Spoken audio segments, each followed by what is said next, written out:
Halo teman-teman semua, saya kembali lagi Elizabeth Sagala untuk seperti biasa akan membawakan materi pembahasan auditing 2. Oh ya, kabar teman-teman semua bagaimana? Semoga kabar kita semua baik-baik aja dan selalu dilindungi oleh Tuhan. Oke teman-teman, oh ya sebelum aku melanjutkan materi yang akan saya bawakan hari ini, teman-teman jangan lupa kasih like, komen, dan subscribe ya, supaya aku makin semangat. Thank you. Oke, baiklah, kita langsung saja ya ke pembahasan yang topik hari ini yang akan saya bawakan. Jadi, judul yang akan saya bawakan di sini yaitu Audit of Inventory and Warehousing Cycle, atau ini mengenai pencatatan audit inventaris dan pergudangan. Jadi pada materi ini saya akan menjelaskan bagaimana menerapkan analitik substantif prosedur untuk akun dalam inventaris dan pergudangan. Teman-teman, kita perlu tahu bahwa prosedur analitis substantif itu penting dalam pengauditan inventaris dan pergudangan, sama seperti siklus lainnya. Nanti di bawah ini saya akan menunjukkan sebuah tabel, di mana tabel ini akan menjelaskan dan menunjukkan beberapa prosedur analitis umum dan kemungkinan salah saji yang dapat dihasilkan saat terjadinya fluktuasi. Nah, di analisis substantif ini membahas beberapa dari prosedur analitis seperti margin kotor persentase dalam kaitannya dengan siklus lain.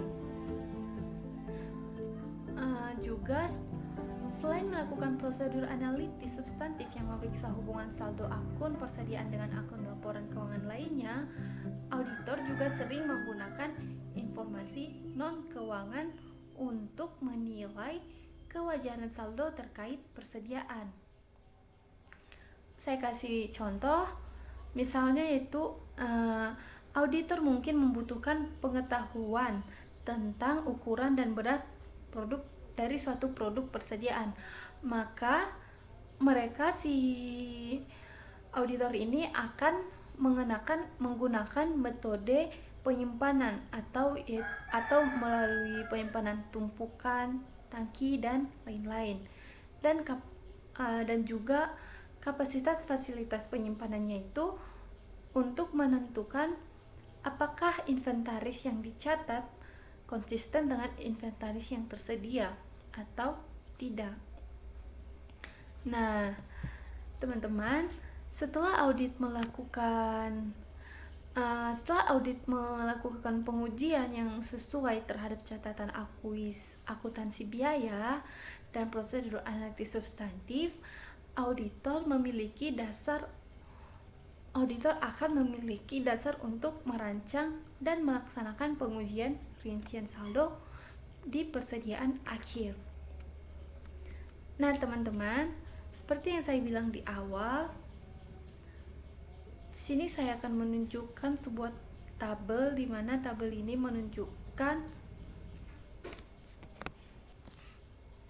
Nah, teman-teman, seperti yang saya bilang di awal tadi, di sini saya akan menunjukkan sebuah tabel yang menunjukkan substantif analytical procedure, dan di sebelahnya ada possible misstatement atau kemungkinan salah saji. Jadi, analytical procedure yang pertama yaitu compare gross margin percentage with that of previous years, atau kita sebagai audit di sini diajak untuk membandingkan presentasi margin kotor dengan tahun sebelumnya. Sementara di bagian kemungkinan salah sajinya yaitu overstatement or understatement of inventory and cost of goods sold, atau pernyataan yang lebih rendah dari persediaan dan harga pokok penjualan. Analytical procedure yang kedua yaitu compare inventory turnover with that of previous years, atau di sini kita diminta untuk membandingkan perputaran persediaan dengan tahun lalu dengan cara harga pokok penjualan dibagi dengan persediaan rata-rata. Sementara di kemungkinan salah sajinya yaitu obsolete inventory with affect inventory and cost of goods sold, overstatement or understatement of inventory, yaitu persediaan yang telah usang akan memengaruhi persediaan dan harga pokok penjualan, atau mungkin ini dapat meremehkan inventaris. Analytical procedure yang ketiga yaitu compare unit cost of inventory with those of previous years. Analytical procedure ini jelas kita diminta untuk membandingkan biaya per unit persediaan dengan tahun-tahun sebelumnya. Sementara di kemungkinan salah sajinya yaitu overstatement or understatement of unit cost with affect inventory and cost of goods sold.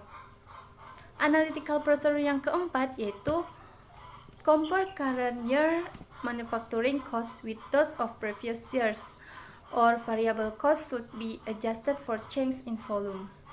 Jadi di sini kita diminta untuk membandingkan biaya produksi tahun ini dengan tahun-tahun sebelumnya, atau biaya variabel harus disesuaikan dengan perubahan volume.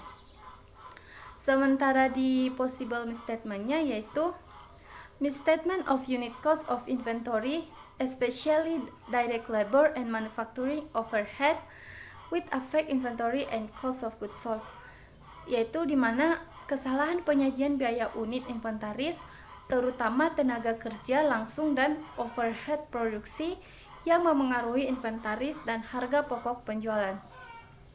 Analytical procedure yang terakhir yang kelima yaitu compare extended inventory value with that of previous years. Di sini kita diminta untuk membandingkan nilai persediaan yang diperpanjang dengan tahun-tahun sebelumnya. Sementara di kemungkinan salah sajinya yaitu misstatement in compilation, unit cost or extension with affect inventory and cost of goods sold, yaitu salah saji dalam komplikasi biaya unit atau ekstensi yang memengaruhi inventaris dan harga pokok penjualan. Nah, teman-teman, seperti yang di tabel tadi, di sini auditor sering menggunakan informasi non keuangan untuk menilai kewajaran saldo terkait persediaan. Misalnya seperti auditor mungkin membutuhkan pengetahuan tentang ukuran dan berat suatu produk persediaan, maka auditor akan menggunakan metode penyimpanannya, yaitu menggunakan seperti tumpukan, tangki, dan lain-lain, serta kapasitas fasilitas penyimpanannya atau usia kaki persegi yang tersedia untuk menentukan apakah inventaris yang dicatat konsisten dengan inventaris yang tersedia di penyimpanan. Nah, setelah melakukan pengujian yang sesuai terhadap catatan akuntansi biaya dan prosedur analitis substantif, auditor memiliki dasar untuk merancang dan melaksanakan pengujian rincian. Sampai di sini materi mengenai audit inventaris and warehousing cycle yang dapat saya bawakan. Saya mohon maaf bila ada kesalahan dalam tutur kata saya, mohon dimaklumi.